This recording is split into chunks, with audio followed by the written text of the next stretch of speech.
Hola amigas y amigos, bueno, estamos aquí listos para hablar de diferentes temas de corte psicológico relacionados con niños y adolescentes. Y bueno, Carla, el día de hoy vamos a hablar acerca de ¿qué tema? De la importancia que tienen los padres en el rendimiento escolar de sus hijos. Es fundamental el poder discernir acerca de este tema porque, pues, lamentablemente en nuestro país, de acuerdo a una evaluación que son las pruebas PISA, pues estamos ubicados muy mal a nivel internacional. Nuestros niños y nuestros adolescentes, incluso nuestros adultos universitarios, estarían muy mal evaluados en materia de lo que es la lectura y ciencias y matemáticas. Ciencias y matemáticas. Entonces sí está difícil porque el sistema educativo no ha funcionado. Pero es un problema nada más de México. Pues no, es un problema a nivel mundial y hay un documental que les queremos recomendar, que de hecho les vamos a dejar el link aquí abajito en la cajita de descripción. ¿Cuál es el documental, Carla, que consultamos? Se llama Un crimen llamado educación. La verdad es demasiado interesante y vale muchísimo la pena verlo. Sí, es algo que vale la pena como material de reflexión, el poderlo revisar. Ahí habla principalmente de lo que es los sistemas educativos a nivel mundial, comparando uno de los mejores como es el de Finlandia. También tocan un poco el de Japón, los ponen en una interrogante diciendo, bueno, tampoco son la perfección. Por ejemplo, en el caso de Japón, que ha generado una sociedad, ellos señalan en el documental que pues sí, tendrán mucha lana, pero emotivamente pareciera ser que tienen vacíos importantes, que incluso la sociedad que tiene una de las mayores tasas de suicidios. Y en el caso de Finlandia, que es de los primeros a nivel de que son las pruebas PISA, pero también tienen sus problemas sociales. Partamos de un hecho: ningún sistema educativo es perfecto, todos son perfectibles, pero indudablemente que sí son mejores que lo que tenemos nosotros en Latinoamérica.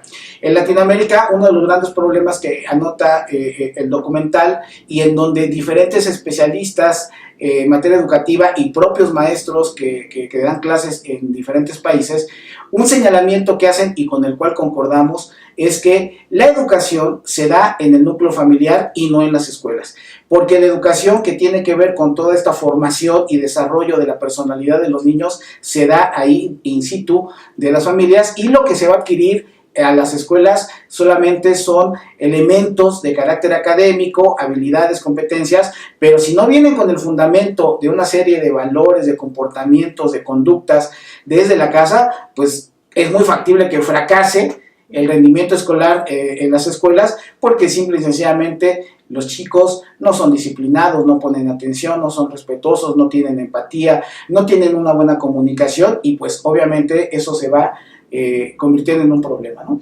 Así es muy importante resaltar que cuando uno adquiere la responsabilidad, o más bien toma primero la decisión de ser papá, inmediatamente adquiere esa responsabilidad para toda su vida. ¿Y eso qué implica?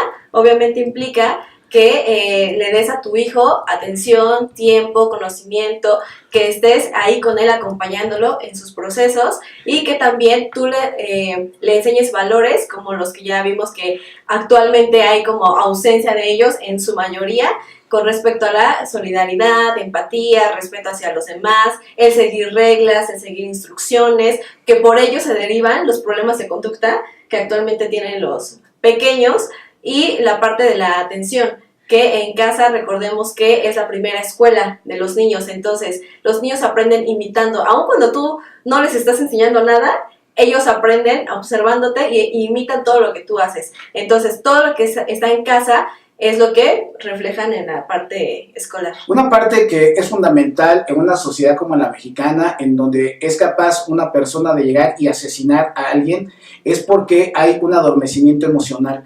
Y en este caso, lo que hemos detectado teóricamente y a nivel de la praxis profesional, Carla, que trabaja con niños y adolescentes, es que regularmente lo que se encuentra es que no se les enseña las emociones a los chavos, es decir, no hay amor. No se les demuestra amor, y por ende ellos pues tienen un adormecimiento emocional, ¿no? Así es. Los niños que me ha tocado trabajar con ellos han expresado, y su núcleo familiar tienen cosas en común, como es esta parte de les falta que sus familiares haya demostraciones de afecto, algo que pudiera ser tan simple, pero que realmente nos cuesta tanto como demostrar ese afecto. ¿Por qué? Porque nadie nos ha enseñado la importancia y cómo hacerlo hacia nuestros hijos. ¿Por qué? Porque luego los padres han sido educados de una forma y si con ellos sus papás no fueron amorosos, es lo mismo que replican con sus hijos. Y ya cuando se dan cuenta de la importancia que esto conlleva es cuando hacen la modificación. Pero sí es importante transmitirles a los niños este sentimiento y no dejarlos solos, porque lo que decía el documental, que ahora como los padres pues obviamente tienen que trabajar, que eso no significa que no estén ahí presente con los niños, ahora los niños se están educando solos y entonces ¿quién les está poniendo límites? ¿Quién les está enseñando valores? ¿Quién los está apoyando en la parte escolar? Y eso es un principio básico que tenemos que entender. A ver, decía Carla, una vez que adquirimos la responsabilidad de tener un hijo, puede ser de manera consciente o inconsciente. Aquí en este país hay muchos embarazos no deseados a temprana edad y desde luego que es una carga para un adolescente ser padre o madre a los 16, 17 años. Pero el gran problema es de que si no se les capacita para ellos empezar a desarrollar su función como padres, lo que tenemos es una réplica. Y esa réplica no solamente tiene que ver con que sus hijos también tengan embarazos a temprana edad, sino que se replica lo que es el círculo de la pobreza. Y nunca van a poder salir desde ahí. De hecho, ya hay, hoy que estamos grabando, surge 20 de mayo, ya hay un estudio en donde se habla de que más o menos en cuanto a los índices de pobreza, solamente 3 de cada 10 personas pueden salir de su situación de pobreza, de movilidad social se le llama, cuando se tiene el nacimiento en un núcleo pobre, y eso es muy difícil, o sea, es muy complicado el hecho de que tengamos una réplica permanente de la pobreza. Si nosotros no hacemos una modificación al respecto de cómo visualizamos esto, pues obviamente vamos a estar enmarcados en esta problemática de manera permanente. Ahora bien, cuando hablamos del núcleo familiar, no importa cómo esté conformado, puede ser monoparental, es decir, padre o madre solos con un hijo o con varios hijos, o estamos hablando hasta las familias ampliadas en donde gente divorciada se junta o separada y traen al hogar a sus hijos de otros matrimonios, que pueden ser a lo mejor 6, 8 chamacos, no, 2. Pero lo más importante es de que entendamos que los adultos tenemos la responsabilidad de conducir a nuestros hijos y legalmente hasta los 18 años son nuestra responsabilidad. Y en ese sentido, desde luego que es primordial el cuidado de los adultos respecto a ello, porque lo que manifiestan muchos profesores y el sistema educativo en general es que los padres lo que hacen es ver como guardería las escuelas y dejan la responsabilidad, lo que les toca hacer en casa, lo mandan a hacer a las escuelas y eso no va a funcionar. Por eso los rendimientos escolares están bajos. Obviamente, y obviamente la escuela también le reclama a los papás, porque ellos obviamente con toda la razón del mundo es como, yo no le vengo a enseñar que se porte bien, eso ya viene de casa. Entonces es importante esa parte, que adquieran esa responsabilidad. Y otro punto importante es esa parte del diálogo con los docentes. Mientras tú como padre estés al pendiente de si tu hijo hace las tareas, si cumple los trabajos, que vayas con los profesores y les preguntes cómo va mi hijo, mostrar interés, obviamente es lo mismo que va a recibir del profesor. El profesor va a darse cuenta del interés de los padres y obviamente va a trabajar mejor y va a compartir más los objetivos de estudio y obviamente eso hace que el niño tenga alta autoestima, que siempre que sea autónomo, que sea más independiente, que él adquiera la responsabilidad que él a su edad va a ir adquiriendo. Por ejemplo, ya no es necesario ir físicamente a la escuela. Casi la mayoría de las escuelas, sobre todo en las urbes, en las ciudades, en donde sí hay internet, donde casi la mayoría tiene un teléfono, ya los grupos hacen sus grupos de WhatsApp. Y eso está padrísimo. ¿Por qué? Porque tienes contacto directo con el profesor. Ahora, no se trata de balconearte ahí delante de todo el grupo preguntando de tu hijo, pero sí puedes mandarle por ahí un WhatsAppazo a los profesores para decirle, oye, ¿cómo va mi hijo? ¿Cómo va? Con todo el respeto, ¿no? ¿De qué puedo ayudar? ¿Cómo puedo colaborar? Incluso, si tienes alguna duda, solicitarle una conferencia vía de estos medios, Messenger o WhatsApp, que pongas ahí a dialogar con ellos. No necesitas ya invertir tiempo de dejar de ir a trabajar para tener un diálogo que te permita una evaluación permanente de tu hijo en su comportamiento, partiendo del hecho de que tú le das la mejor educación en la casa. Eso es fundamental. No importa si eres un padre adolescente, no importa si eres un padre ya de más de 30, 40 años, tienes que responsabilizarte precisamente de los chavitos y adquirir las habilidades necesarias para que tú le puedas enseñar a tus hijos aprender a aprender, que es algo fundamental. Si aprenden los niños a ser independientes académicamente a temprana edad, en la secundaria y en la preparatoria te lo vas a llevar de a pechito. Porque van a saber dónde buscar la información, cómo procesarla, cómo en ese momento responder ante los diferentes cuestionamientos que se hacen a nivel académico. Pero tú en los primeros años tienes que generarle, primero, el gusto y el placer, la motivación por la escuela. Y eso es explicándoles para qué van a la escuela. Que no sientan que es, bueno, pues ahí ve, y te meto, y eres la guardería, y mal hablo de tus docentes, y como estoy de malas, entonces le hago de jamón a tus profes. No es por ahí, es cómo hacemos equipo con el sistema educativo que tiene que ver con las autoridades administrativas del sistema escolar, los directivos, los directores, los profesores, los orientadores en el caso a nivel secundaria, incluso donde hay trabajadoras sociales.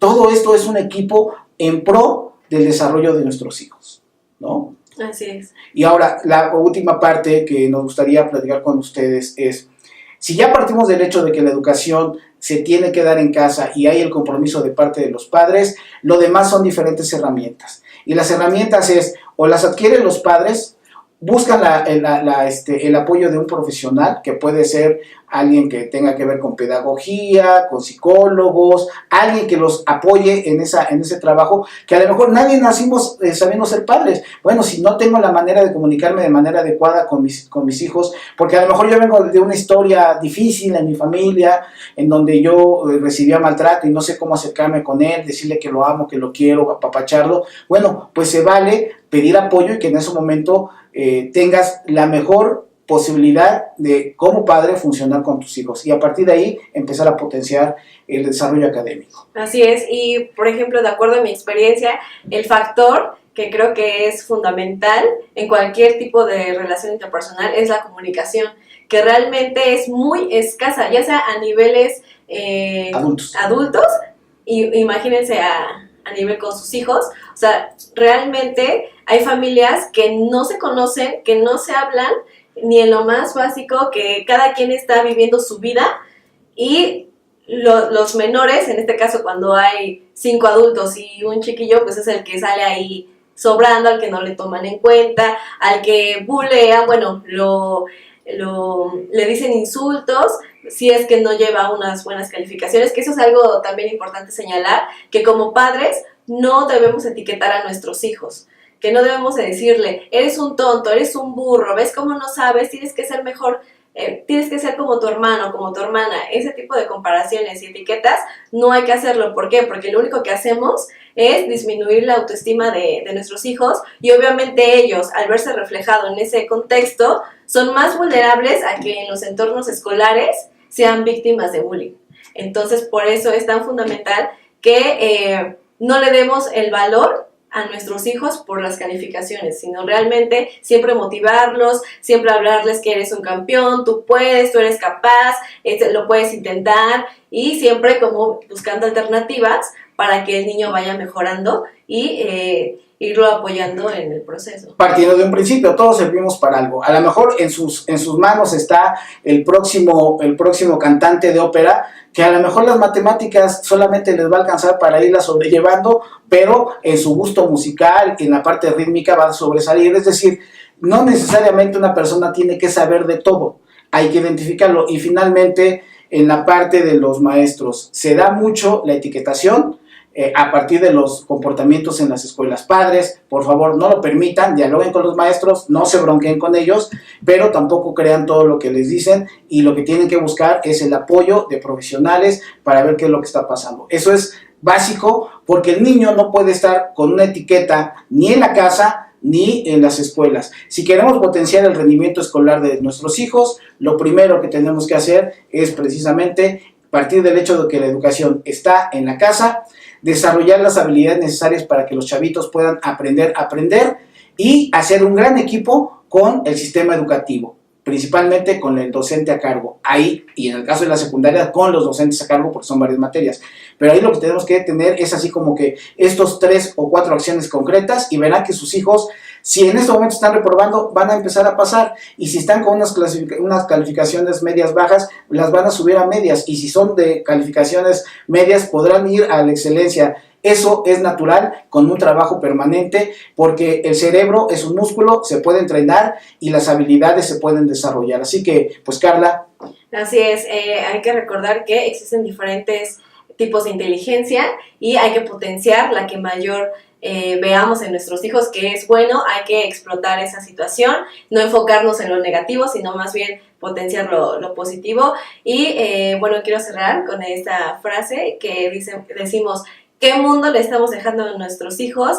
Y yo creo que más bien sería, ¿qué personas estamos dejándole al mundo? ¿Qué personas yo como papá estoy formando para que en un futuro obviamente ese niño se va a convertir en un adulto? Entonces es importante qué valores le estoy enseñando para que en un futuro sea una persona que realmente le aporte algo positivo a este mundo, al país, porque pues ya sabemos el contexto y la sociedad en la que nos hemos convertido, de violencia. Entonces es importante que entre más sumemos, es nuestro granito de arena que podemos aportar dándoles esa educación a nuestros hijos. Esta parte que acaba de decir Carla es fundamental, reflexión. ¿Qué país tenemos ahorita? Es el que hemos construido como sociedad. Todos somos culpables. Así que, pues ya saben que si les gusta lo que aquí decimos, manita arriba, suscríbanse al canal, compártanos y todos los comentarios, por favor, déjenlos ahí. Si quieren algún comentario particular, pues búsquenos en las redes sociales y con mucho gusto estamos para atenderlos. Hasta la próxima.